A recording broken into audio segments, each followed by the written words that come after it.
Hello అండి, అందరికీ నమస్కారం. Welcome to TS news digital. సాధారణంగా పిల్లల్ని స్నానం చేయించేటప్పుడు కానీ, డైపర్స్ మార్చేటప్పుడు కానీ, వాళ్ళు ఎక్కువగా ఏడ్చేటప్పుడు కానీ పిల్లల్లో బీర్జాల్లో వాపు గమనిస్తూ ఉంటారు. సో దాన్ని గమనించగానే పిల్లల పేరెంట్స్ చాలా భయపడిపోతూ ఉంటారు. ఏంటి కారణం ఏంటి? మరి చాలా అనుమానాలు కూడా తలెత్తుతూ ఉంటాయి. వీటన్నిటిని క్లియర్ చేసేందుకు మనతో పాటు ఉన్నారు senior paediatric surgeon Narendra Kumar గారు. ఇంకెందుకంటే ఆలస్యం, పలకరించేద్దామా? నమస్తే అండి. నమస్తే అండి. పిల్లల్లో బీర్జాల్లో వాపు అనేది సర్వసాధారణంగా వస్తూ ఉంటుందండి. చిన్నపిల్లల్లో చేసే ఆపరేషన్స్లో బీర్జాల వాపుకు చేసే ఆపరేషన్సే చాలా ఎక్కువగా ఉంటాయి. ప్రధానంగా 2 కారణాల వల్ల ఈ బీర్జాల వాపు వస్తూ ఉంటుంది. ఒకటి వరి బీజం, అంటే హైడ్రోసిల్ అంటారు. 2 పేగు జారటం, దాన్ని హెర్నియా అంటారు. అతి తక్కువ మంది పిల్లల్లో, అంటే రేర్గా, ఈ టెస్టికులర్ ట్యూమర్స్, అంటే బీర్జాల్లో గడ్డలు పుట్టడం వల్ల కూడా బీర్జం వాపు రావచ్చు. కామన్గా వచ్చే ఈ హైడ్రోసీల్ అండ్ హెర్నియాలు, పేగు జారటాన్ని తల్లిదండ్రులు వాళ్ళ పిల్లల డైపర్స్ మార్చేటప్పుడు, దుస్తులు మార్చేటప్పుడు, స్నానం చేయించేటప్పుడు, లేదా పిల్లలు బిగ్గరగా ఏడుస్తున్నప్పుడు బీర్జాల్లో కానీ గజ్జల్లో కానీ వాపుని గమనిస్తూ ఉంటారు. వారికి వచ్చిన అనుమానాలు నివృత్తి చేసుకోవటానికి యూజువల్గా చిల్డ్రన్స్ సర్జన్ని కలుస్తూ ఉంటారు. సార్, అసలు హైడ్రోసీల్ అంటే ఏంటి, హెర్నియా అంటే ఏంటి? ఆ రెండింటికి మధ్య డిఫరెన్స్ ఏంటి సార్? గర్భంలో పిండం ఎదిగే సమయంలో ఈ బీర్జాలు అనేవి పొట్టలో డెవలప్ అవుతాయి. డెవలపింగ్ కిడ్నీస్కి అతి దగ్గరలో బీర్జాలు డెవలప్ అయ్యి అవి 8 నుంచి 40వ వారం డెలివరీ టైం వచ్చేటప్పటికి అది పొట్టలో నుండి గజ్జల్లోకి, గజ్జల్లో నుండి స్క్రోటం, బీర్జపు తిత్తిలోకి రావటం జరుగుతుంది.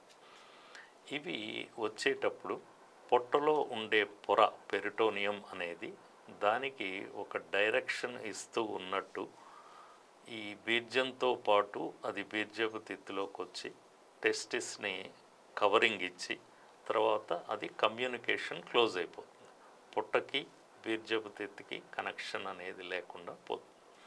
కానీ కొంతమంది పిల్లల్లో బీర్జం దిగినా కూడా ఆ పెరిటోనియల్ లేయర్, ట్యూనికా వెజైనాలిస్ అంటారు మెడికల్గా, ఆ పెరిటోనియల్ లేయర్ క్లోజ్ అవ్వకుండా అదేవిధంగా పొట్టకి బీర్జపు తిత్తికి కనెక్షన్ ఉంటే గనక మనకి 2 ప్రాబ్లమ్స్ డెవలప్ అవుతాయి.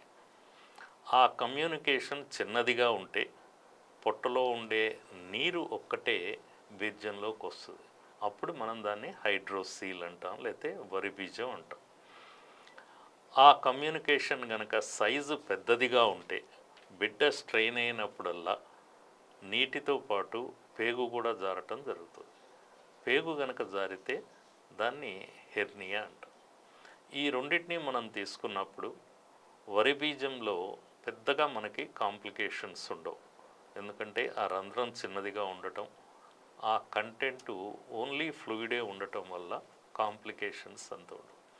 కానీ హెర్నియాలో మాత్రం రంధ్రం పెద్దదిగా ఉండటం, పేగు వచ్చి పోతూ ఉండటం వల్ల అది ఎప్పుడైనా పట్టుకుపోయే అవకాశం ఉండటం వల్ల హెర్నియా అనేది ఈ రెండిట్లో ప్రమాదకరమైనది. హైడ్రోసీల్కి వెయిటింగ్ పీరియడ్ అనేది ఉండొచ్చు, కానీ హెర్నియా అనే కండిషన్లో చిన్నపిల్లల్లో వెయిటింగ్ పీరియడ్ అనేది ఉండదు. అది డయాగ్నోస్ చేసినప్పుడు అతి త్వరలోనే దానికి ఆపరేషన్ చేసి సరి చేయాల్సి. సార్, దీనికి కారణాలు 2 రకాలని చెప్పారు కదా, మరి హైడ్రోసీల్ని, హెర్నియాని కనుక్కోవడం ఎలా సార్? పిల్లల్లో బీర్జంలో వచ్చే వాపుకి మనం సాధారణంగా 2 కారణాలని చెప్పుకున్నాం. ఒకటి వరి బీజం ఆర్ హైడ్రోసీల్, రెండవది పేగు జారటం ఆర్ హెర్నియా. ఈ హెర్నియాలో బిడ్డ ఏడ్చినప్పుడల్లా ఒక ఉబ్బులాగా, ఎక్స్పాన్సైల్ ఇంపల్స్ అంటారు, అది బీర్జం గజ్జల్లో స్టార్ట్ అయ్యి బీర్జంలోకి ఆ వాపు వస్తూ ఉంటుంది. ఇది బిడ్డ స్ట్రెయిన్ అయినప్పుడే కనిపిస్తుంది. 2, బిడ్డ రిలాక్స్ అయినప్పుడు ఆ వాపు దానంతటదే పేగు లోపలికి వెళ్ళిపోవటం జరుగుతుంది. ఇది ప్రధానంగా మనం హైడ్రోసీలా హెర్నియా అనే కనుక్కోవటానికి క్లినికల్గా అంటే ఒక వైద్యుడు తల్లిదండ్రులు వాపు రాగానే వైద్యుడి దగ్గర తీసుకొస్తారు. వైద్యుడి బాధ్యత అది హైడ్రోసీలా హెర్నియా అనేది చూడటం. సో క్లినికల్ ఎగ్జామినేషన్లో రెడ్యూసబిలిటీ అంటే పేగు గనకైతే వెంటనే అది లోపలికి వెళ్ళిపోతుంది. హెర్నియా అనేది రెడ్యూసబుల్. 2 ఎక్స్పాన్సైల్ అంటే బిడ్డ ఎడవంగానే ఒక ఉబ్బులాగా వస్తూ ఉంటుంది. హైడ్రోసీల్లో ఆ నీరు మనం నొక్కినా కూడా వెంటనే లోపలికి వెళ్ళదు. తరువాత డయోర్నల్ వేరియేషన్ అంటే ఉదయం పూటకి సాయంత్రంకి హైడ్రోసీల్లో తేడా వస్తుంది. వారు పనుకున్నప్పుడు పిల్లలు ఆ ఫ్లూయిడ్ అంతా పొట్టలోకి వెళ్ళిపోవటం వల్ల మనం ఉదయాన్నే చూసినప్పుడు అవి చిన్నవిగా ఉంటాయి. సాయంత్రం ఈవినింగ్ కల్లా పిల్లలు ఆడుకునేటప్పుడు ఆ నీరు మళ్ళీ పొట్టలో నుంచి కిందకి రావటం వల్ల ఈవినింగ్ టైంకి అవి పెద్దగా కనిపిస్తుంది. దాన్ని డయోర్నల్ వేరియేషన్ అంటాం. మనకి కన్ఫర్మ్డ్గా తెలియాలి అంటే అల్ట్రాసౌండ్ అనేది పరీక్షతో ఆ బీర్జంలో ఉన్నది వాప నీరా లేకపోతే బీర్జపు వాపుకి కారణం పేగ అనేది అల్ట్రాసౌండ్తో 100% మనం కన్ఫర్మ్ చేసుకోవచ్చు. సార్ ఇది ఏ టైంలో మనం గుర్తించవచ్చు? సర్జరీకి సరైన టైం అంటూ ఏదైనా ఉంటుందా? చిన్నపిల్లల్లో మనం ఇప్పుడు గమనించిన బీర్జపు వాపుకు వచ్చిన కారణాల్లో హైడ్రోసీల్కి అంటే వరిబీజానికి, పేగు జారటం హెర్నియాకి, టైమింగ్ ఆఫ్ సర్జరీ ఎప్పుడు సర్జరీ చేయాలి అనే దాంట్లో కొంత తేడా ఉన్నది.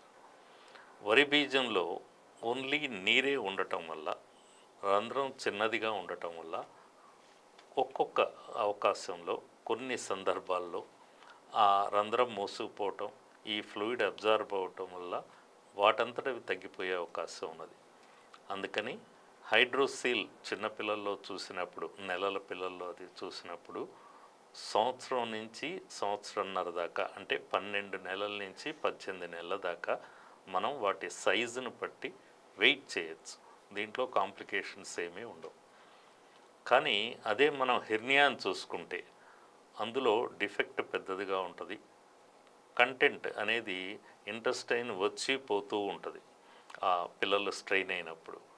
సో కొన్ని సందర్భాల్లో పిల్లలు ఎక్సెస్గా స్ట్రెయిన్ అయినప్పుడు అది పొట్టలో ఒత్తిడి వల్ల ఎక్కువ పేగు బయటికి వచ్చి మళ్ళీ లోపలికి పోకపోవచ్చు.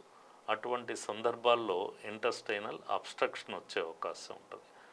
ఆ డేంజర్ ఉంటుంది కాబట్టి పిల్లల యాక్టివిటీ మన కంట్రోల్లో ఉండదు కాబట్టి హెర్నియా అనేదానికి చిన్నపిల్లల్లో వెయిటింగ్ పీరియడ్ అనేది ఉండదు. ఎప్పుడైతే అది వైద్యుడి వల్ల కానీ లేకపోతే ఇన్వెస్టిగేషన్లో కానీ ఇది హెర్నియా అని తేలినప్పుడు దానికి నియరెస్ట్ డేట్లో చేయించుకుని దాన్ని సరి చేసుకోవాలి. లేకపోతే ఈ హెర్నియా అనేది ఎప్పుడు అబ్స్ట్రక్ట్ అయ్యి ఎలెక్టివ్గా ఉండాల్సిన సర్జరీ ఎప్పుడు ఎమర్జెన్సీ అవుతుంది అనేది మనం చెప్పలేము. సార్ ఈ లాప్రోస్కోపీ అనేది రెండిట్లో కూడా ఉపయోగపడుతుందా? సర్జరీ ఏ విధంగా చేస్తారు? మనం వరి బీజం హైడ్రోసీల్ని చూసుకుంటే నీరు పొట్టలో నుంచి బీర్జపు తిత్తిలోకి వస్తూ ఉంది. సో వీటికి సర్జరీ అనేది గజ్జల్లో ఉంటుంది, వాపు బీర్జంలో ఉన్నా కూడా.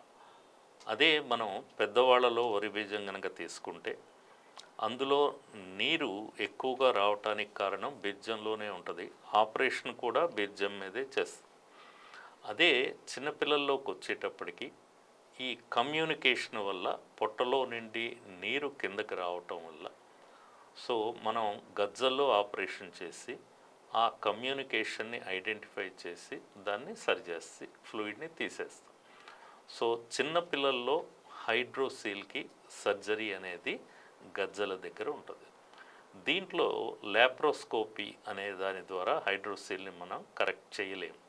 ఎందుకంటే లాప్రోస్కోపీ అనేది పొట్టలో ఉన్న కండిషన్స్ వరకే.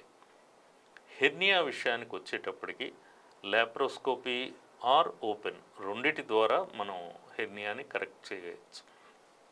ఓపెన్ దాంట్లో కూడా గజ్జల్లో నుంచే మొట్టమొదట మత్తిచ్చిన తర్వాత ఆ బయటికి వచ్చిన పేగుల్ని లోపలికి పంపించి, అంటే రిడక్షన్ ఆఫ్ హెర్నియా అంటారు, ఆ రెడ్యూస్ చేసి ఆ తర్వాత గజ్జల్లో మనం ఓపెన్ సర్జరీ ద్వారా ఆ శాక్ కమ్యూనికేషన్ ఐడెంటిఫై చేసి మనం హెర్నియాని సరిచేయవచ్చు.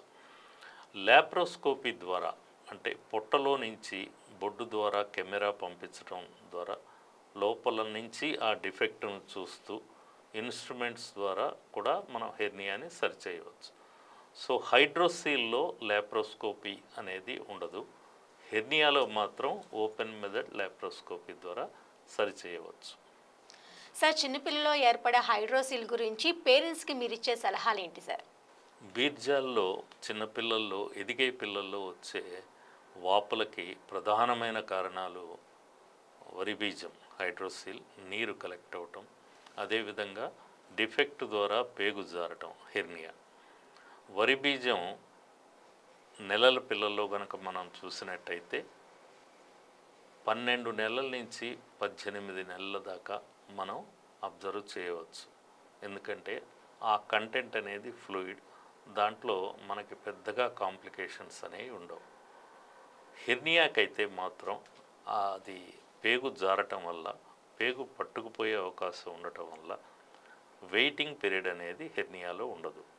సో హైడ్రోసీల్ అనేది పెద్దదిగా ఉన్న, సంవత్సరం దాటి ఉన్న, సంవత్సరంన్నర మధ్యలో ఆపరేషన్తో సరి చేయించుకోవాలి.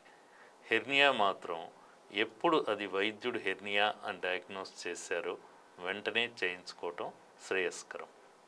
Thank you so much sir. Hydrocele and hernia గురించి చాలా క్లియర్గా ఎక్స్ప్లెయిన్ చేసినందుకు ధన్యవాదాలు సార్. ధన్యవాదాలండి నాకు ఈ అవకాశం ఇచ్చినందుకు.